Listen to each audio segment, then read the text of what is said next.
Hello दोस्तों, आप लोगों का स्वागत है यूट्यूब चैनल महादेव पाठशाला पर। और आज हम लोग वीकली करंट अफेयर्स जो कि 12 जनवरी से लेकर 17 जनवरी तक का है वो सब कवर करने वाले हैं। उनका रिवीजन हम लोग करेंगे। तो पहला जो सवाल था कि दुनिया का सबसे बड़ा ग्रीन अमोनिया प्रोजेक्ट भारत के किस शहर में स्थापित किया जा रहा है। तो वो कहाँ पे किया जा रहा है? काकीनाडा। काकीनाडा आंध्र प्रदेश में स्थापित किया जा रहा है। फिर उसके बाद सवाल है कि Bajaj Pune grand tour Bajaj Pune grand tour के गुडविल एम्बेसडर कौन बने हैं? तो कौन बना है? वो बना है धोनी को बनाया गया है। और ये कहाँ पे होने वाला है? तो ये होगा पुणे में। कहाँ पे होगा? पुणे में। 437 किलोमीटर का ये डिस्टेंस रहेगा। 437 किलोमीटर का ये डिस्टेंस कवर किया जाएगा। कहाँ पे? पुणे में। ठीक है। 437 किलोमीटर का। और जो श्रेणी है वो UCI यूनियन साइक्लिस्ट इंटरनेशनल 2.2 श्रेणी का है ये। कहाँ पे? पुणे महाराष्ट्र में। कब से कब तक? 19 तारीख से लेकर 23 जनवरी तक ये 5 दिवसीय है। ठीक है। अगला सवाल है कि अमेरिका ने किस तारीख से 75 देशों के लिए अप्रवासी वीजा प्रक्रिया को स्थगित कर दिया है? तो वो कब से? 21 जनवरी से ये लागू होने वाला है। जहाँ पर जो ग्रीन कार्ड मिला करता था वो कुछ मतलब अनिश्चित काल के लिए अभी होल्ड कर दिया है। ठीक है। ये है आपका, ये है अप्रवासी वीजा जो परिवार आधारित होता है, रोजगार आधारित होता है, विविधता वीजा ये सब मिलता है। भारत का कौन सा राज्य है जो व्यक्तिगत पर्सनल इलेक्ट्रिक वाहनों को अपनाने में अग्रणी है? तो कोई और नहीं भाई साहब, वो है केरल, जो हमारी ज़्यादा साक्षरता वाला राज्य है। ये अग्रणी आया है। ठीक है। भारत इलेक्ट्रिसिटी समिट 2026 का आयोजन किस महीने में किया जाना है? तो ये मार्च में इसका आयोजन किया जाएगा। ठीक है। आयोजन की जो तारीख है वो है 19 से 22 मार्च 2026। यशोभूमि में होगा। India International Convention and Expo Centre IIC Dwarka New Delhi में होगा। विद्युत मंत्रालय इसे देखेगा। और इसका जो क्या नाम है, थीम है वो है electrifying growth empowering sustainability connecting globally. ठीक है। नवीकरणीय ऊर्जा और ग्रीन हाइड्रोजन का एक निर्माण होगा। 2070 तक नेट जीरो उत्सर्जन के लक्ष्य को प्राप्त करना है। आंध्र प्रदेश विश्वविद्यालय में राष्ट्रपति द्रौपदी मुर्मू पर लिखी पुस्तक का विमोचन किसने किया? तो विमोचन जो एक लक्ष्य मम्मा करके एक स्वच्छता कर्मी है, इन्होंने इसका विमोचन किया। जबकि इसके विमोचन जो है जनवरी 2026 में हुआ है। आंध्र प्रदेश विश्वविद्यालय परिसर में एक पेड़ के नीचे किया गया। ठीक है। अगर हम इसके लेखक की बात करते हैं तो इनके लेखक है यार लुगडा लक्ष्मी प्रसाद। यार लुगडा लक्ष्मी प्रसाद। और बुक का नाम देखेंगे तो बुक का नाम है अंगारों की अग्नि में खिला हुआ कमल द्रौपदी मुर्मू। अगर राष्ट्रपति के बारे में देखते हैं तो राष्ट्रपति द्रौपदी मुर्मू भारत की जो वो 15वीं राष्ट्रपति, जबकि भारत की पहली जनजाति ट्राइबल राष्ट्रपति है। और यह संथाल जनजाति जो है उनसे समर्पित, उनसे संबंधित है। दिल्ली हाईकोर्ट के अनुसार PM केयर्स फंड्स को RTI अधिनियम के तहत किस अधिकार का संरक्षण प्राप्त है? तो वो है राइट टू प्राइवेसी। यानी कि जो हमारा दिल्ली हाईकोर्ट है उन्होंने अपना एक फैसला सुनाया और बोला कि जो PM केयर्स फंड है उसे राइट टू प्राइवेसी का अधिकार मिला है, यानी कि इसका संरक्षण इसे मिला है। इस इनके कहने का क्या तात्पर्य है? कहने का तात्पर्य यह है कि राइट टू प्राइवेसी जैसे आ गई तो मतलब जो PM केयर्स फंड है, PM केयर्स फंड जिसकी स्थापना 2020 में हुआ है, तो इसमें क्या है कि ये आपातकाल के लिए, ये आपातकाल के लिए यानी कि इमरजेंसी फंड है एक तरीके से। क्या ये इमरजेंसी फंड है? जैसे कोरोना टाइप का अगर कोई महामारी आ जाती है तो उसके लिए फंड बनाया गया है लोगों की मदद के लिए। और इसकी जो अध्यक्षता करते हैं यानी कि इसके जो प्रमुख है वो कौन रहते हैं? वो PM रहता है, यानी कि PM ऑफ इंडिया। इसको हुआ क्या कि इसमें जो दान यानी कि इसमें पैसे कहाँ से आते हैं, तो इसमें पैसे किसी सरकारी खजाने से नहीं आते, बल्कि इसमें पैसे लोग यानी कि जो पूंजीपति ये लोग हैं, ये लोग इसमें क्या काम करते हैं, ये एक चैरिटी टाइप का है और इसमें लोग पैसे डालते हैं। तो इसीलिए जो हाई कोर्ट है, दिल्ली हाई कोर्ट, उसने बोला कि भैया इस ये कोई सरकारी फंड नहीं है। जब ये सरकारी फंड नहीं है तो ये आपको जवाब देने के लिए भी ये जवाबदेह नहीं है। और जो लोग इसमें पैसा दे रहे हैं यानी फंडिंग कर रहे हैं, तो उनका जो ब्यौरा है यानी कि डाटा देना है, वो उनकी निजता के खिलाफ है, उनकी जो प्राइवेसी है उनके खिलाफ है। जब तक वो नहीं बोलेंगे तब तक हम इसका नहीं दे सकते डाटा। इसलिए अगर डाटा देना राइट टू प्राइवेसी का उल्लंघन होगा। इसी वजह से इसके जो डाटा है वो नहीं दिए जाएंगे। किंतु एक चीज़ याद रखिएगा कि इसमें जो दिए जाने वाले पैसे हैं, जो मनी इसमें दिया जाता है, वो 100% जो इनकम टैक्स है, इनकम टैक्स है आईटी से, वो क्या होता है, एकदम हटा हुआ रहता है, यानी कि उस पर इनकम टैक्स नहीं लगेगा। ठीक है। 15 जनवरी 2026 को भारतीय सेना का कौन सा स्थापना दिवस मनाया जा रहा है? तो ये कौन सा स्थापना दिवस है? 78वां स्थापना दिवस मनाया जा रहा है। और जयपुर यानी कि राजस्थान के जयपुर में एक भव्य परेड का आयोजन भी हुआ और इसमें पहली बार एक नई बटालियन आई है। कौन सी बटालियन? भैरव करके एक बटालियन जुड़ी है। ये चीज़ें आपसे पूछी जा सकती है कि भैरव बटालियन इसमें आई है, तो ये चीज़ें आप ध्यान रखिएगा। आखिर ये इसकी स्थापना हुई कब थी? तो 1 अप्रैल 1895 में हमारी भारतीय सेना यानी कि इंडियन आर्मी की स्थापना हुई थी। इंडियन आर्मी की स्थापना हुई थी। तो आपको मालूम है कि इस समय किसकी सरकार रही होगी, यानी किसका राज रहा होगा? तो उस समय ब्रिटिशर्स का राज रहा होगा। ठीक है, ब्रिटिशर्स का राज रहा होगा। किंतु हम 15 जनवरी को अपना स्थापना दिवस किस लिए मनाते हैं? तो 15 जनवरी को इसलिए मनाते हैं क्योंकि हमारे देश के पहले फील्ड मार्शल कौन थे? पहले field marshal and commander in chief, field marshal M Cariappa, पहले ये समझ लीजिए, एम करियप्पा जी थे। इन्होंने अंतिम ब्रिटिश कमांडर इन चीफ, क्या नाम था उनका? अंतिम British commander in chief Francis butcher से कमांड वापस ली थी। यानी कि हमारी जो सेना थी उसकी कमांड ली थी अपने किस डेट में? 15 जैन 1949 में। इसलिए ये पहले कमांडर इन चीफ यानी कि जो हमारे एम करियप्पा जी थे, ये पहले कमांडर इन चीफ भी बन जाते हैं। और इसी उपलक्ष्य में हर साल हम लोग 15 जनवरी को आर्मी डे के रूप में मनाते हैं। किंतु एक चीज़ याद रखिएगा कि फादर ऑफ अगर इंडियन आर्मी पूछा जाए तो वो कौन होगा? String Lawrence. इन्हें क्यों बोला जाता है? क्योंकि 1 अप्रैल 1895 में इन्होंने ही इसकी नींव रखी थी। प्रमुख ऑपरेशन आप देख सकते हैं कि अभी एक ऑपरेशन हाल ही में चर्चा में है और उस ऑपरेशन का नाम है ऑपरेशन पवन। क्या नाम है? ऑपरेशन पवन। भारत की पहली सोलर पावर्ड एटीएम वैन किस बैंक ने लॉन्च की है? तो ये किया है त्रिपुरा ग्रामीण बैंक। किसने किया है? त्रिपुरा ग्रामीण बैंक। इसमें क्या कुछ खास है? ये जो व्हीकल है ना, इस व्हीकल का नाम दिया गया है TGV ऑन व्हील्स। क्योंकि ये जो त्रिपुरा ग्रामीण बैंक है वो किस पे है? व्हील्स पे है, यानी कि पहिए पर है, इसीलिए इसका नाम दिया गया है TGV ऑन व्हील्स। ये पूरी तरीके से सोलर पावर्ड है। क्या है? सोलर पावर्ड है। पहली बार कब इसका उद्घाटन किया गया था?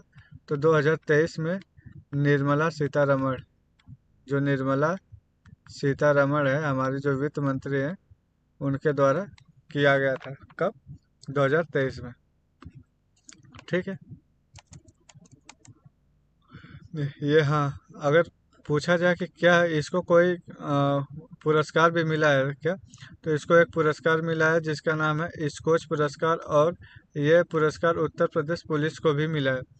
आप बोलोगे क्या कोई संस्था इसके साथ काम की थी क्या, तो उस संस्था का नाम है नाबार्ड, यानी कि national bank for agriculture and rural development.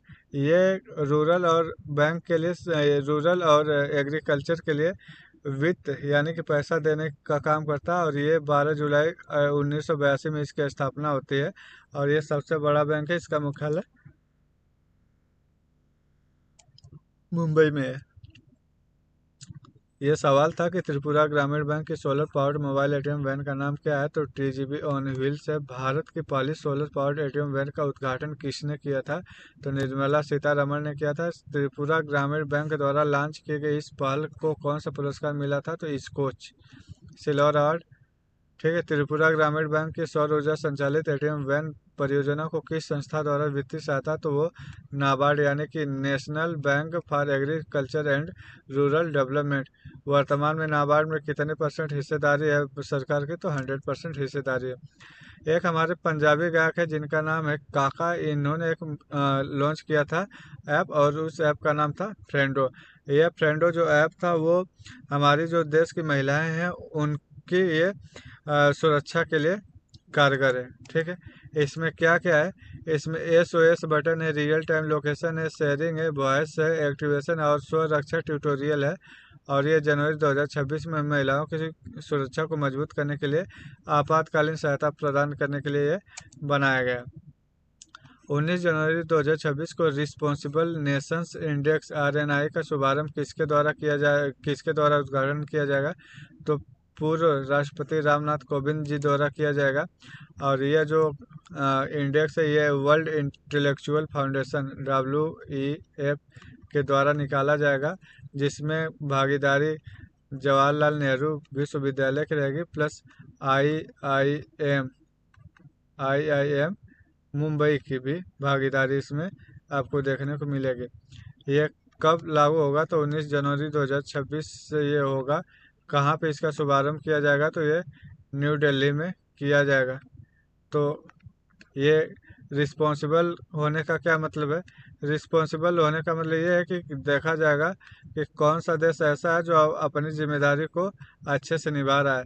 जैसे मान लीजिए सपोज करिए कि एक देश का एक ये रिस्पॉन्सिबिलिटी होती है कि वो अपने देश में रहने वाले नागरिकों एवं महिलाओं की सुरक्षा करे। एक देश का ये भी रिस्पॉन्सिबिलिटी है कि वो क्लाइमेट चेंज के प्रति उसके क्या क्या जिम्मेदारियां हैं, तो इन सब जिम्मेदारियों को ये क्या करेगा, आकड़ित करेगा। उसके बाद ये बताएगा कि कौन देश ज़्यादा रिस्पॉन्सिबल है। कितने देशों का ये डाटा निकालेगा, तो 154 देशों का ये डाटा लेकर चलेगा। अगला सवाल है कि 1963 के समझौते के तहत पाकिस्तान ने किस देश को सक्सगाम घाटी सौंपी है, तो वो है चीन को सौंपी थी। कौन सौंपा था, 2 मार्च 1963 में चुपके से जो पाकिस्तान है उसने सक्सगाम घाटी, जो कि 5180 वर्ग किलोमीटर में फैला हुआ एक एरिया है, जो कि सियाचिन ग्लेशियर एंड काराकोरम जो दर्रा है वहाँ से पास में है, यानी कि लद्दाख के ठीक उत्तर पश्चिम में। वो वाला एरिया किसको दे देता है चाइना को। किंतु जब ये समझौता हुआ था ना इनके बीच में, तो एक इसमें एक धारा मिलती है। कौन सी धारा मिलती है, धारा 6 ये बोलते हैं कि जब अगर ये जम्मू कश्मीर का विवाद खत्म हो जाएगा तो उस समय एक बार फिर से इस पर चर्चा की जाएगी। ठीक है, ये आपका 5180 वर्ग किलोमीटर का एरिया है। काराकोरम पर्वत श्रृंखला के उत्तर में है। 1963 में चीन और पाक का सीमा समझौता हुआ था। यह क्षेत्र अवैध रूप से सामने आया है और यहाँ पे 75 किलोमीटर लंबी सड़क भी बन रही है। अगला सवाल है कि पोंगल का त्यौहार मुख्य रूप से किस राज्य में मनाया जाता है, तो ये तमिलनाडु में मनाया जाता है। और यहाँ पे एक खेल खेला जाता है पोंगल के टाइम पे, जिसका नाम है जली कटू। ठीक है, जली कटू एक खेल खेला जाता है। केंद्र सरकार ने हाल ही में किसे सीमा सुरक्षा बल का नया महानिदेशक घोषित किया है या नियुक्त किया है? तो वो है प्रवीण कुमार, जबकि शत्रुजीत जी को आईटीबीपी संभालने के लिए दिया है। क्या दिया है? आईटीबीपी। ठीक है, शत्रुजीत सिंह कपूर ये आईटीबीपी के मुख्य निदेशक चुने गए हैं। और ये जो आईटीबीपी है, आईटीबीपी का निर्माण कब हुआ था, यानी कि आईटीबीपी कब बनी थी? तो ये बनी थी 1962 में। जबकि बीएसएफ कब बन के आई है? तो बीएसएफ बन के आई है 1975 में।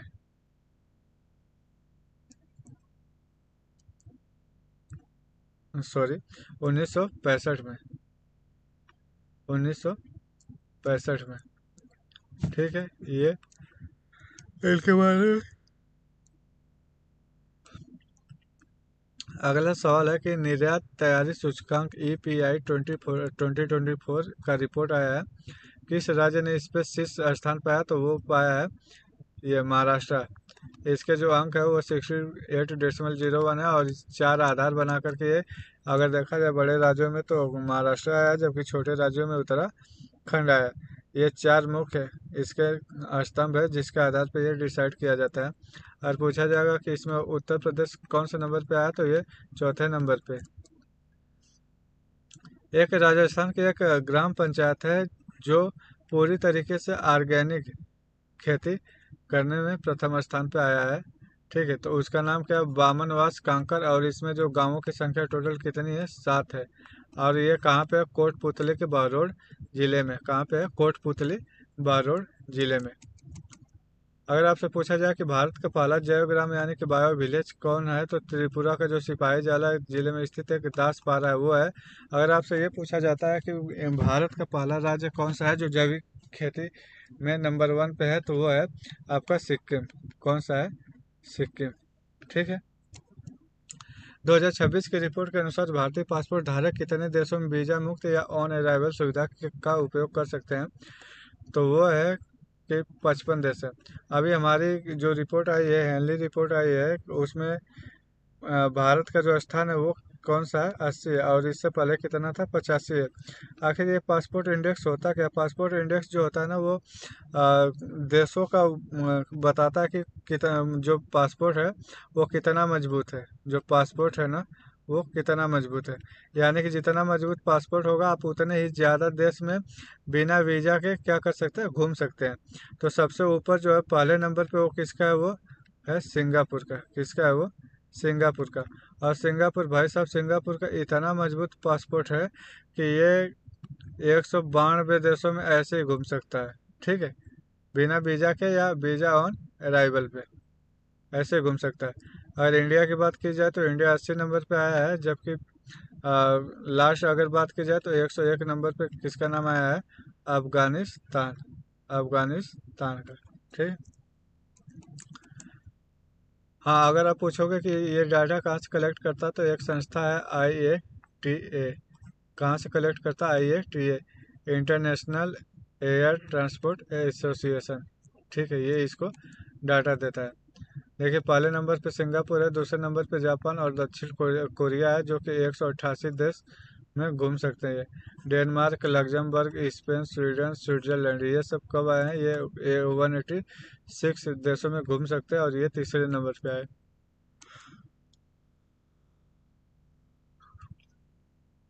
आंध्र प्रदेश सरकार ने हाल ही में किस जिले में दगदार्थी ग्रीनफील्ड हवाई अड्डे को मंजूरी दी है? तो वो है आपका नेल्लोर। और ये जो नेल्लोर है ना ये कृष्णापट्टनम एवं रामायपट्टनम के बीच में पड़ेगा, जहाँ से ये दोनों पोर्ट नज़दीक पड़ेंगे और ये सामानों का लेके आना लेके जाना एक इनके लिए ज़्यादा लाभदायी होगा।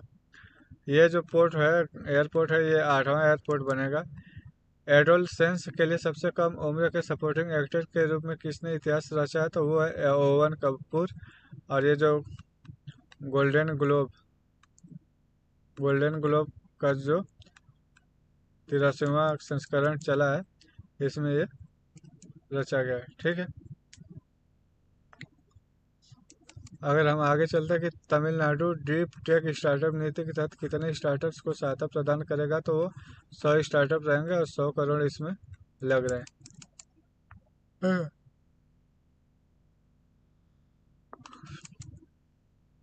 PSLV C62 में किस चरण स्टेज में खराबी आई? तो ये तीसरा स्टेज था जहाँ पे खराबी आई है। Man portable anti tank guided missile जो है, इसका सफल परीक्षण DRDO ने किया है। महाराष्ट्र में किया है, KK रेंज में। कहाँ पे? KK रेंज पे किया गया है। ठीक है, ये आप देख सकते हैं यहाँ पे। कौन इंटरनेशनल क्रिकेट में दूसरा सबसे ज़्यादा रन बनाने वाला खिलाड़ी बना? तो वो विराट कोहली बने हैं, 2868 रन बना करके। कुमार संगकारा को पछाड़ते हुए सचिन तेंदुलकर सबसे ऊपर है। ठीक है, अभी विराट कोहली दूसरे नंबर पे है। यह उनका लिस्ट है। ये महादेव पाठशाला चैनल है और इस यहाँ पे अभी 88 यानी कि 84 सब्सक्राइबर है। अगर आपको वीडियो पसंद आती है तो आप भी जुड़ जाइए ताकि मेरा हौसला अफजाई हो सके। India international conference on democracy and election management 2026 का उद्देश्य क्या है? तो लोकतंत्र और चुनाव प्रबंधन पर अंतर्राष्ट्रीय संवाद है। 98वें एकेडमी अवार्ड्स में बेस्ट पिक्चर के लिए कितनी भारतीय फिल्में क्वालिफाई की है? तो वो 5 फिल्में क्वालिफाई की है। हाल ही में किस भारतीय सेना अधिकारी को संयुक्त राष्ट्र महासचिव 2025 के लिए सम्मानित किया गया है? तो वो मेजर स्वाति शांता कुमार को किया गया है। अगर बात करेंगे ब्रिक्स की अध्यक्षता कौन देश करेगा? तो ये करेगा आपका भारत। आकाशा एयर IATA का हिस्सा बनने वाली भारत की कौन से नंबर की एयरलाइंस है? तो वो कौन सी है? 5वीं एयरलाइंस है। हर साल राष्ट्रीय युवा दिवस कब मनाया जाता है? 12 जनवरी को मनाया जाता है। हर साल विश्व हिंदी दिवस कब मनाया जाता है? तो हर साल 10 जनवरी को मनाया जाता है। 2026 को रेंजलैंड और पशुपालकों के लिए अंतर्राष्ट्रीय वर्ष किसने घोषित किया? तो यूनाइटेड महासभा ने। किस राज्य का केईपेन्नूर बना भारत का पहला बायोएपी जिला? तो वो है आपका अरुणाचल प्रदेश। बायोएपीनेस जिला बना। आलो प्रभात डांस ऑफ द डान, ये इस बार का न्यूज में रहा है। डोंग गांव के कारण अरुणाचल प्रदेश को land of the rising sun भी कहा जाता है। कालाई 2 प्रोजेक्ट जो है वो यहीं का है। कहाँ आयोजित होगा उत्तर प्रदेश का क्षेत्रीय AI इम्पैक्ट सम्मेलन 2026? तो वो लखनऊ में आयोजित होगा। गोवा के उद्योगपति श्रीनिवास डेम्पो है, उन्हें इतालियों की हेल्प करने के लिए उन्हें इतालवी प्रतिष्ठित नागरिक सम्मान दिया जाएगा जो कि इटली के द्वारा दिया जाएगा। और इस पुरस्कार का नाम आर्डिन डेला स्टेला दी इतालिया है। ठीक है। मेघालय को पहली महिला मुख्य न्यायाधीश कौन बनी है? तो मेघालय की पहली महिला मुख्य न्यायाधीश रेवती मोहिते डेरे बनी है। Thank you so much. अगर आपको ये वीडियो पसंद आई हो तो आप इसको लाइक करिए, सब्सक्राइब करिए और ज़्यादा से ज़्यादा शेयर कीजिए।